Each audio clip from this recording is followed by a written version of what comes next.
कराची के इलाके जेल चौरंगी के करीब सुपर स्टोर में आग लग गई है। फायर ब्रिगेड की 10 गाड़ियां आग बुझाने में मसरूफ हैं। मजीद बात करेंगे डॉन न्यूज़ के नुमाइंदे आसिम खान से। आसिम, बताएगा इस वक्त सूरत हाल क्या है और क्या अंदाजा है कब तक आग पर काबू पा लिया जाएगा? जी, अभी तक आग पर काबू नहीं पाया गया है। सबसे बड़ी बात यह है कि धुआं बहुत ज्यादा है, जिसकी वजह से मुश्किलात का सामना है।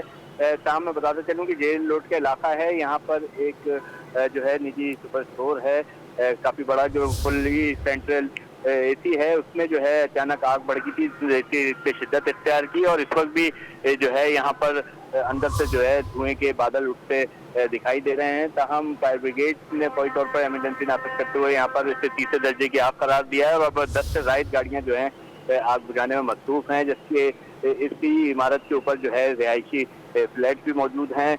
जबकि अब तक जो है 2 अफराद के बेहोश होने की इत्तलात है, जिन्हें बेहोशी की हालत में धुएं की वजह से जो बेहोश हुए थे उनको निकालकर करीबी अस्पताल पहुंचाया गया है। क्योंकि यहाँ पर न सिर्फ बड़ी तादाद में मुलाजमीन काम करते हैं, बल्कि खरीदारी के लिए भी लोग आते हैं और आज महीने की पहली तारीख है, तो आज कुछ इजाफी रश होता है सुबह से ही।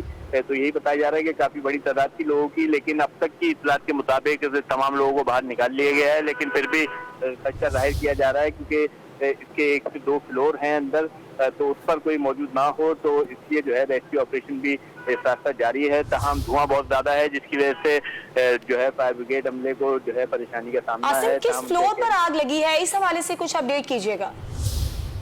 ये बताया जा रहा है कि निजी स्टोर के जो है ग्राउंड फ्लोर पे ही आग लगी थी, जिससे देखते ही देखते शिद्दत इख्तियार की और धुएं की वजह से जो है सबसे ज्यादा मुश्किलात हुई हैं। जो लोग यहाँ पे मौजूद थे वो फौरी तौर पर बाहर निकलना शुरू हुए अपनी मदद आपके तहत भी, और फिर कुछ लोग जो रह गए थे उनको यहाँ से रेस्क्यू किया गया है। लेकिन अब भी खदशा जाहिर किया जा रहा है कि कुछ लोग अंदर मौजूद हैं और अब फायर ब्रिगेड का अमला अंदर पहुंचा है, जो यहाँ पर सर्चिंग भी कर रहा है साथ साथ और आग पर काबू पाने की कोशिश कर रहा है।